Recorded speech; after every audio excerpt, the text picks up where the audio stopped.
सामान्य साथियों को मेरा क्रांतिकारी जय भीम, नीला सलाम, जय संविधान, जय भारत।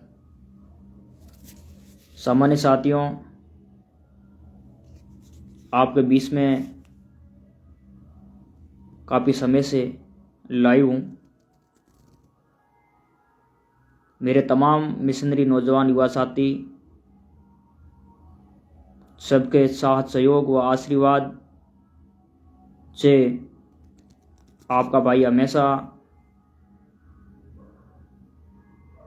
आपके साथ खड़ा रहा है और आप सबके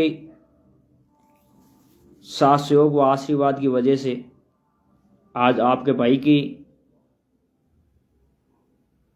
राजनीति में भी काफ़ी अच्छी पकड़ भी हो रही है। मैं आप साथियों से अपील व निवेदन कर रहा हूँ कि आप साथियों का हमेशा इसी प्रकार साथ सहयोग व आशीर्वाद बना रहे। आपका भाई इस आपके साथ सहयोग व आशीर्वाद को लेकर आप सबके साथ मजबूती से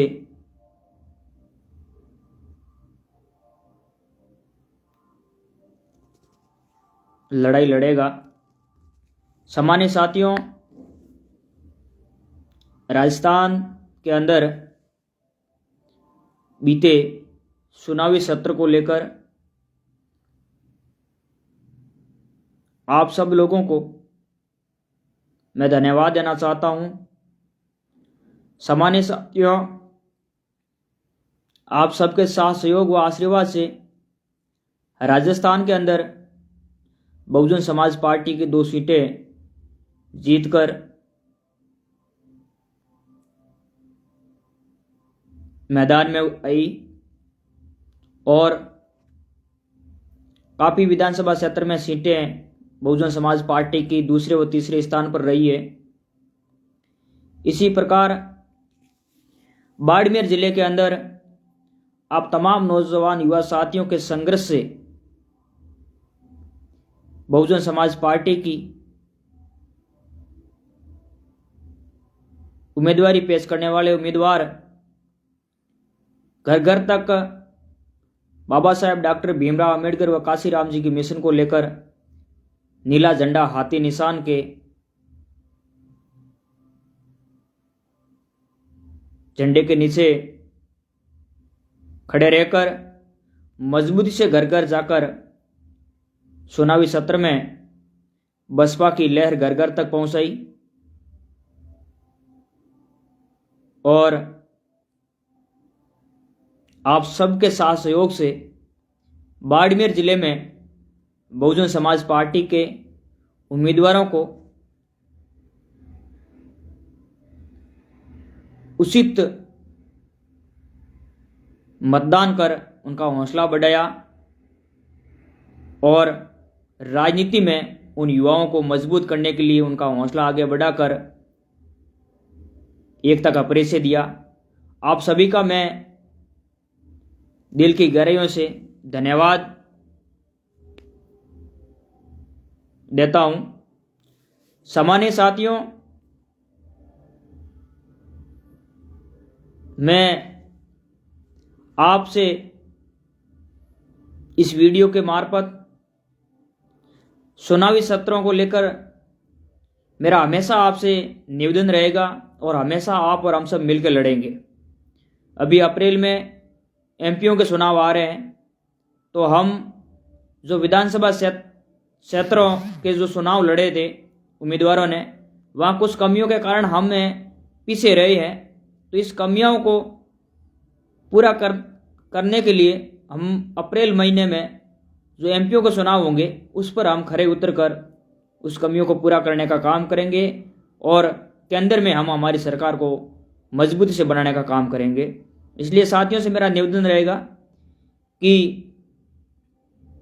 अब जो विधानसभा क्षेत्रों के जो चुनाव हुए, उस चुनाव में आपने जिस प्रकार अपनी एकता को बरकरार रखा, इसी प्रकार आप मजबूती से एमपीओ के चुनाव में तैयारी करें और समाज को जागरूक करें और एमपीओ के चुनाव में हमारा प्रत्याशी हमारे बीच में हमारे नीले झंडे के साथ बसपा पार्टी से मैदान में आए और काशीराम जी की विचारधाराओं से इस मूवमेंट को आगे बढ़ाने के लिए प्रत्याशी हमारे बीच में आएंगे। उनका हम कंधे से कंधे मिलाकर साथ देकर उनको विजय बनाने का काम करेंगे। इस प्लानिंग में आप तमाम साथीगण हैं जो अभी से तैयारी शुरू करें। मैं आपका आभारी रहूँगा। सामान्य साथियों, अब मैं आपके बीच में एक छोटा सा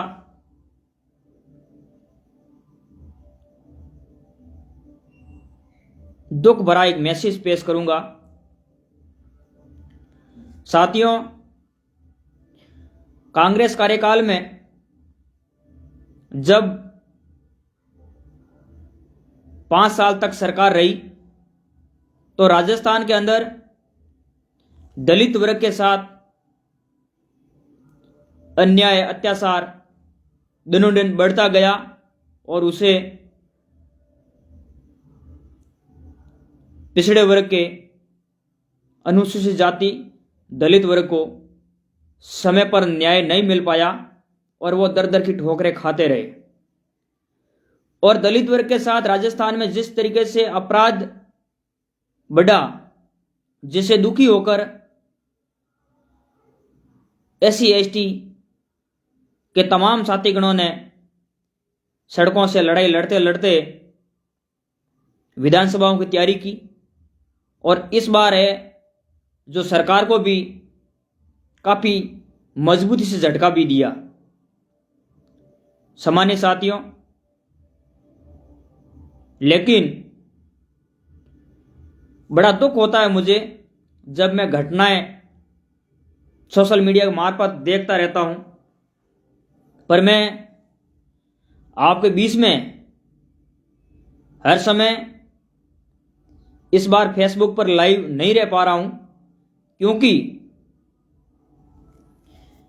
काफी साथी है जो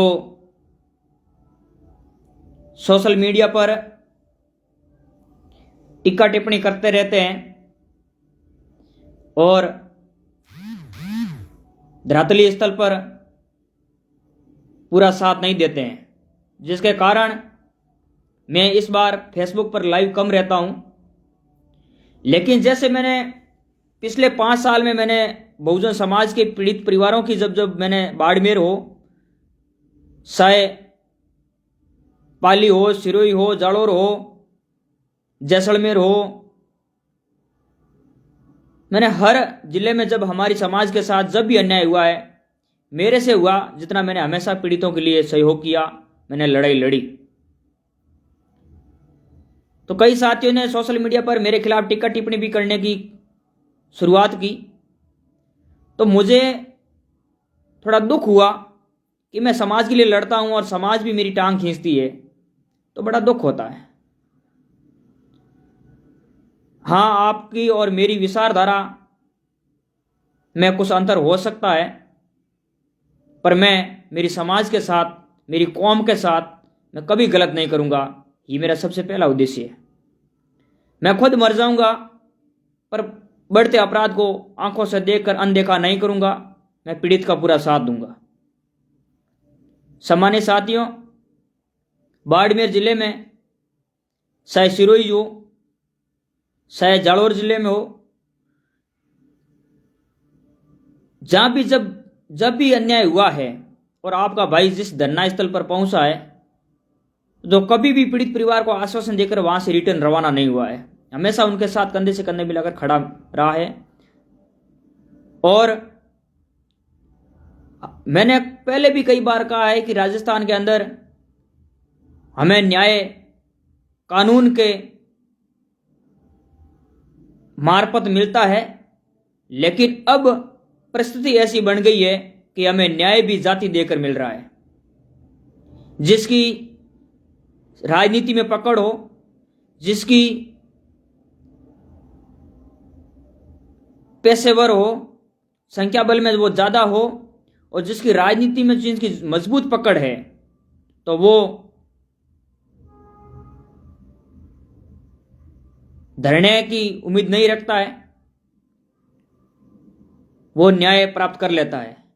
लेकिन हमारी पहुंच राजनीति में नहीं होने के कारण, हम पेशेवर से मजबूत नहीं होने के कारण, हम संख्या बल में मजबूत नहीं होने के कारण हमेशा हमारे साथ अन्याय अत्याचार बढ़ता आ रहा है और अभी भी बढ़ता आ रहा है। लेकिन इस बहुजन समाज की कौम अब सड़कों पर लड़ाई लड़ रही है, जिससे जो अपराध हो रहा है वो हमारे बीच में सोशल मीडिया तक पहुंच पा रहा है। तो साथियों, 5 साल के अंदर हमने जिस तरीके से जो मार खाई है, जिस पीड़ा से हम दर दर की ठोकरें खाते खाते हम सरकार को बदलाव करना चाहते थे, हम सत्ता में पहुंचने की कोशिश कर पा रहे थे, लेकिन हम कोशिश करते करते करते करते हम काफ़ी नज़दीक तो चले गए, सरकार में कब्जा तो नहीं कर पाए, पर सरकार की नींद जरूर उड़ा दी हम लोगों ने। तो आप सबसे मेरी यही गुजारिश रहेगी कि अभी आप मजबूत रहे। एमपीओ के चुनाव में हम लोगों को एकत्रित होकर बहुजन समाज पार्टी को मजबूत बनाना है और केंद्र में बहुजन समाज पार्टी को लाना है, बहन कुमारी मायावती जी को भारत का प्रधानमंत्री बनाना है। आप तमाम साथीगण इस चीज़ में लग जाए, अपने भाइयों बहनों माताओं पिताओं बुजुर्गों सभी को आप एक एक को मैसेज पहुंचाकर चुनाव सेना हाथी को मजबूत करें और केंद्र में अपनी सरकार बनाए। मैं ये क्यों कह रहा हूं? क्योंकि राजस्थान के जयपुर में श्री राष्ट्रीय करणी सेना के संस्थापक सुखदेव सिंह गोगामेडी के ऊपर जानलेवा हमला हुआ, बहुत ही दुख व निंदनीय था।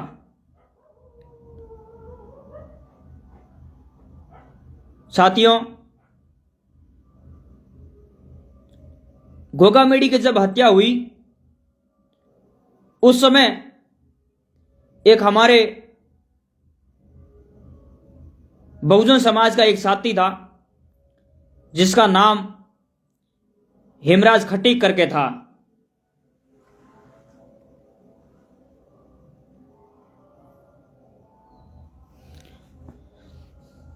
जो हेमराज खटीक था वो बूंदी जिले से था। वो गरीब परिवार से था। उनकी 3 बेटियां एक पत्नी थी। पत्नी सब्जी बेचकर परिवार का पालन पोषण करती थी और हेमराज वो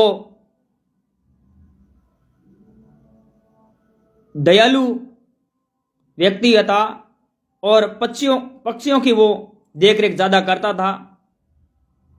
तो उनका हमेशा एक स्कूटी पर आना जाना रहता था। तो बदमाश लोगों ने जब गोगामेडी की हत्या की, उस वक्त हमारे एक अनुसूचित जाति के भाई के साथ भी गोलियां मारकर उनको बेहोश कर दिया और हमारा भाई हॉस्पिटल में उपचार के दौरान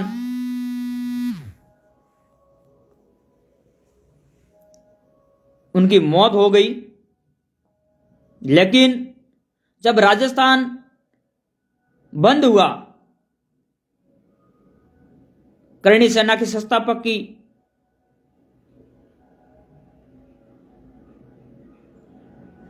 गोलियों से हत्या की, घटना बहुत ही दुखद थी। हम लोगों ने 4.5 साल तक तो कांग्रेस कार्यकाल में भी दर दर की ठोकरें खाई और हमारे ऐसे कई भाई है जो गोलियों से, सूरों से, चाकुओं से वार कर करके हमारे भाइयों को मारा गया। उनका पानी पीने से भी मारा गया। इस प्रकार कई घटनाएं थी जो चल रही थी राजस्थान में। तो हम सरकार से परेशान व दुखी तो थे ही, लेकिन जैसे ही वोटिंग पड़ी और वोटिंग की काउंटिंग होके रिजल्ट जैसे ही उम्मीदवारों का सामने आया तो सुखदेव सिंह गोगामेडी को मारा गया। अपराधियों के इतने हौसले बुलंद हो गए कि साथियों मैं आपको क्या बताऊं।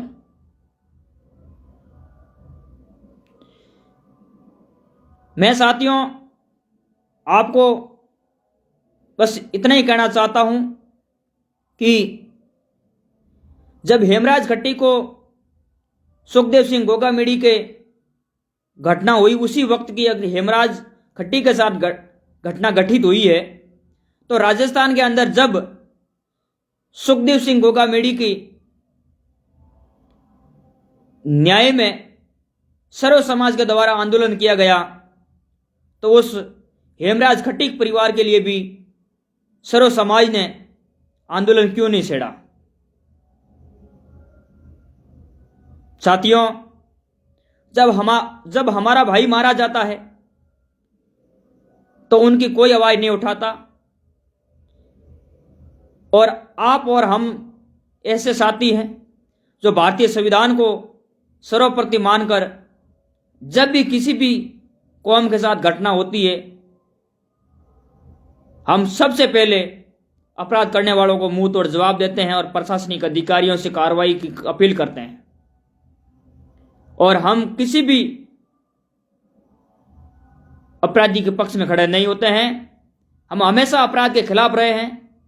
जाति धर्म की हमने हमेशा कभी लड़ाई नहीं लड़ी है, हमने हमेशा मानवता के नाते लड़ाई लड़ी है। तो मेरा जो 36 कौम का नारा लेके चल रहे हैं, उन सभी कौम के भाई बंधुओं से मेरा निवेदन रहेगा कि जिसके साथ जो घटना हो रही है वो निंदनीय है। उस घटना को आपसे जितना हो सके आप अपना जमीर जिंदा कर उसे तमाम साथी भाई बंधुओं तक पहुंचाने का कष्ट करें, ताकि आप और हम सब लोगों को पता चले कि इस देश में हमारे इस बहुजन कौम का क्या हाल बना रखा है। साथियों ये जयपुर के अंदर घटना घटित होने के बाद में हमारे इस जोधपुर जिले के अंदर एक शेरगढ़ गांव है, जिसमें 9 तारीख को बीती गई 9 तारीख को एक घटना घटित हुई। हमारे अनुसूचित जाति एक मेघवाल समाज के परिवार पर एक घर में एक महिला और एक महिला का पति और एक महिला का पुत्र 3 घर में सो रहे थे, और रात के समय में उनके ऊपर जानलेवा हमला किया, जिसमें महिला की मौत हो गई और बाप और बेटा गंभीर घायल हो गए।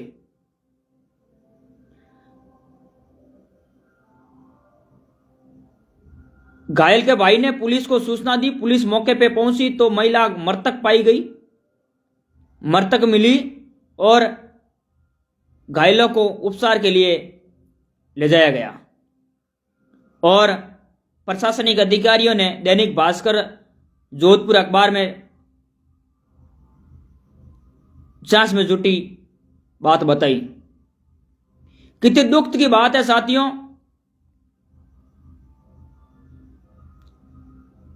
राजस्थान के अंदर हम कहते हैं कि हम सब एक हैं, आवाज दो हम सब एक हैं। तो क्या हमारा भाई मारा जाता है, उसके लिए हम नहीं लड़ सकते हैं?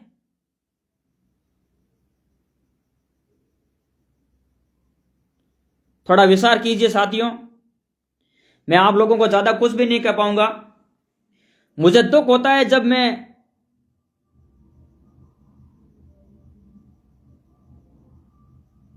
ऐसी घटनाएं देखता हूं और ऐसी घटनाओं को जातिवाद में बांट दिया जाता है। मुझे बड़ा दुख होता है। हम हर पीड़ित परिवार के साथ हैं। हम सुखदेव सिंह गोगामिडी के परिवार के साथ हैं, हम इस सर्व समाज के साथ हैं, हम हेमराज खट्टी के परिवार के साथ हैं, हम जो शेरगढ़ के क्षेत्र में जो घटना घटित हुई है उस परिवार के साथ हैं। लेकिन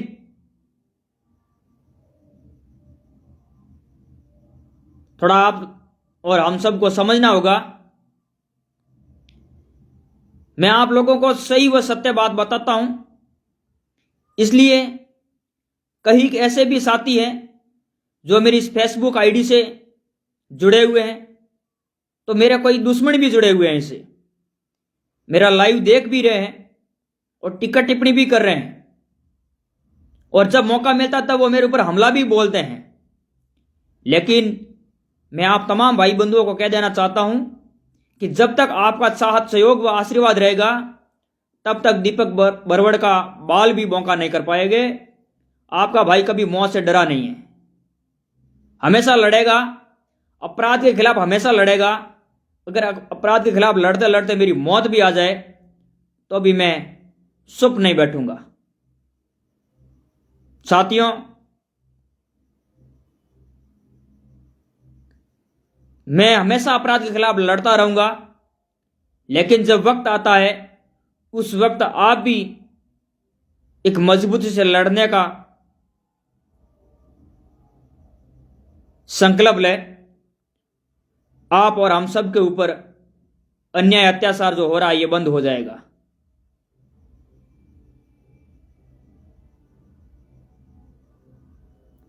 हमारे बीच में सोशल मीडिया पर Azad Samaj party, Bhim army chief के ऊपर भी कई ऐसी है जो टीका टिप्पणियां अभी हाल ही में सोशल मीडिया पर वायरल हो रही है।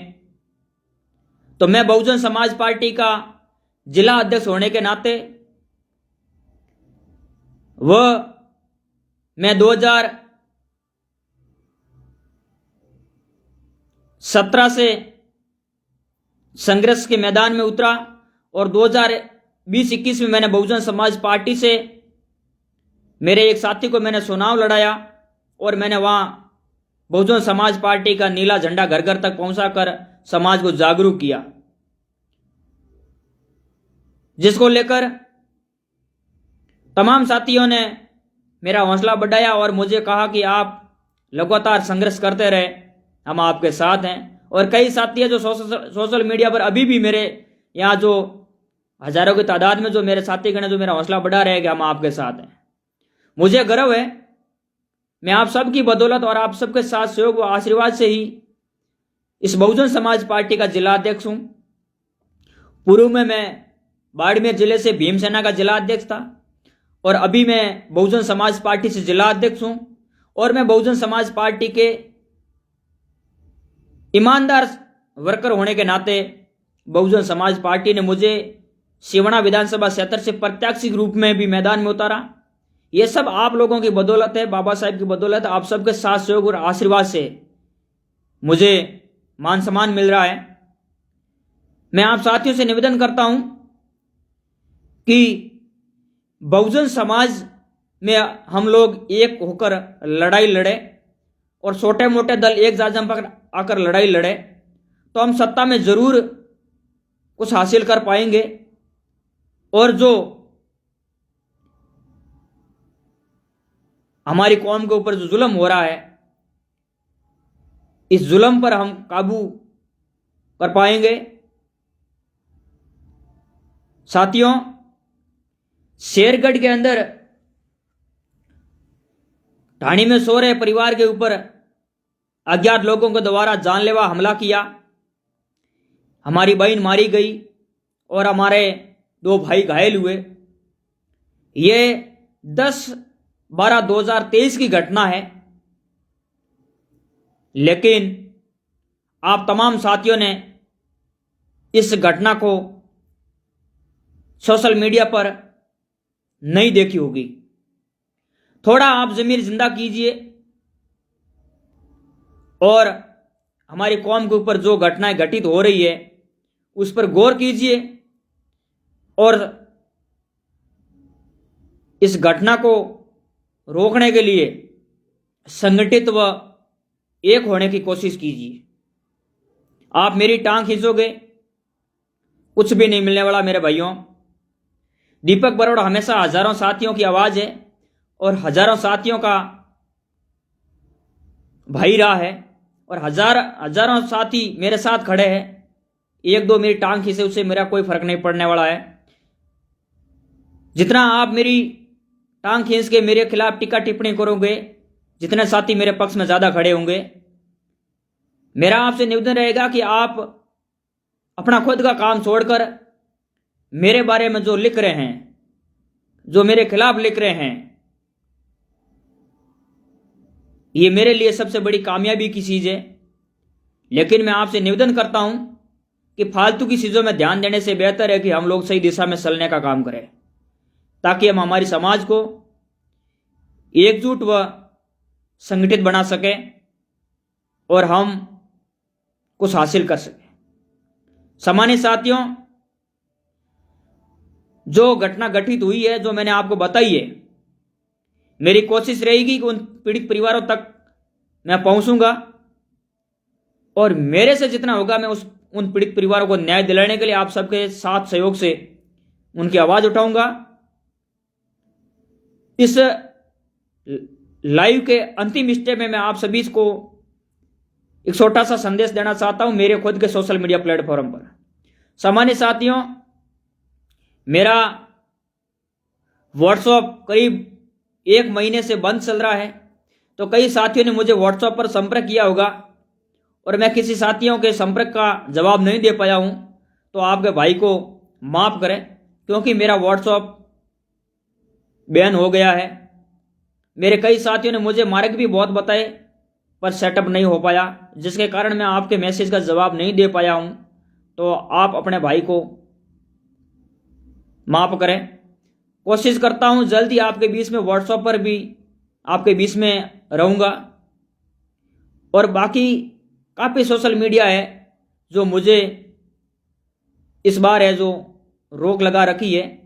बस आपके बीच में एक फेसबुक आईडी है, वो एक चल रही है और इस पर मैं आपके बीच में जब ज़्यादा दुख होता तब लाइव आकर आपको मेरा मैसेज देता हूं। सामान्य साथी बाड़मेर से, नागौर से, जोधपुर से, जालोर से कई साथी है जो संघर्षी साथी है, हमेशा मुझे अपना छोटा भाई समझकर मेरे साथ खड़े रहे हैं और इस फेसबुक प्लेटफॉर्म से लाइव भी जुड़े हुए हैं। तो मैं तमाम भाई बंधुओं और माताओं बहनों को मेरा क्रांतिकारी जय भीम, नीला सलाम। आपने मेरा हौसला बढ़ाया, मेरा साथ दिया, आप सभी का आभार। आपका साथ सहयोग और आशीर्वाद हमेशा इसी प्रकार बना रहे और आप और हम सब साथी मिलकर अपराध के खिलाफ लड़ते रहेंगे मरते दम तक।